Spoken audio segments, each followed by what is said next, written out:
بسم اللہ الرحمن الرحیم۔ السلام علیکم ورحمۃ اللہ وبرکاتہ۔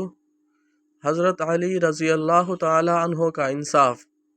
معزز ناظرین و سامعین، ایک دفعہ کا ذکر ہے کہ دو مسافر اکٹھے سفر پر روانہ ہوئے۔ ایک مسافر کے پاس 3 روٹیاں تھیں جبکہ دوسرے کے پاس 5۔ کافی سفر طے کرنے کے بعد وہ سستانے کے لیے ایک گھنے سایہ دار درخت کے نیچے بیٹھ گئے۔ دونوں ساتھ مل کر کھانا کھانے لگے۔ عین اسی وقت ایک تیسرا مسافر وہاں سے گزرا۔ اس نے سلام کیا۔ دونوں مسافروں نے یک زبان ہو کر تیسرے مسافر سے کہا کہ آؤ بیٹھو، ہمارے ساتھ کھانا کھاؤ۔ چنانچہ تیسرا مسافر بیٹھ گیا اور وہ تینوں مل کر کھانا کھانے لگے۔ کھانا کھانے کے بعد تیسرے مسافر نے پہلے 2 مسافروں کو 8 دینار دیے۔ جب تیسرا مسافر چلا گیا تو پہلے 2 مسافر آپس میں دینار بانٹنے لگے۔ جس مسافر کی 5 روٹیاں تھیں اس نے کہا کہ روٹیوں کے تناسب سے دینار تقسیم ہوں گے، یعنی جس کی 5 روٹیاں تھیں اس کو 5 دینار ملنے چاہیے اور جس کی 3 روٹیاں تھیں اس کو 3 دینار ملنے چاہیے۔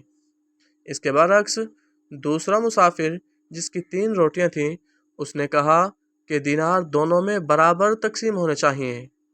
جب دونوں مسافر ایک دوسرے کی تجویز پر رضامند نہ ہوئے تو اس معاملے کو خلیفہ چہارم داماد نبی حضرت علی المرتضیٰ کے دربار میں پیش کیا گیا۔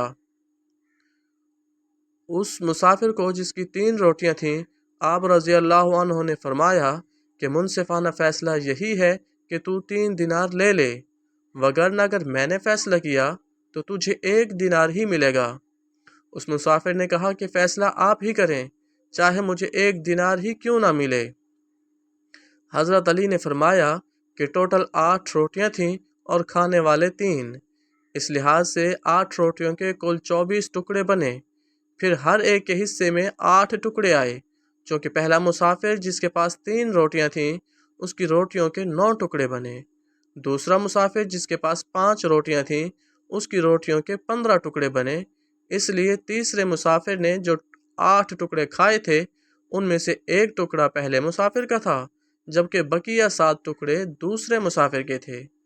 پس اگر ہر ٹکڑے کی قیمت 1 دینار ہو تو پہلے مسافر کے حصے میں 1 دینار جبکہ دوسرے کے حصے میں 7 دینار بنتے ہیں۔ حضرت علی نے حکم دیا کہ پہلے مسافر کو 1 دینار جبکہ دوسرے مسافر کو 7 دینار دے دیے جائیں۔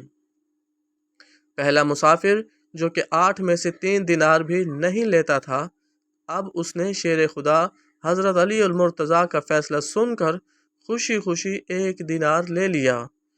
مبصر نے خود کو پہلے مسافر کی جگہ پر رکھ کر جو جملے دہرائے وہ بہت ہی قابل رشک ہیں۔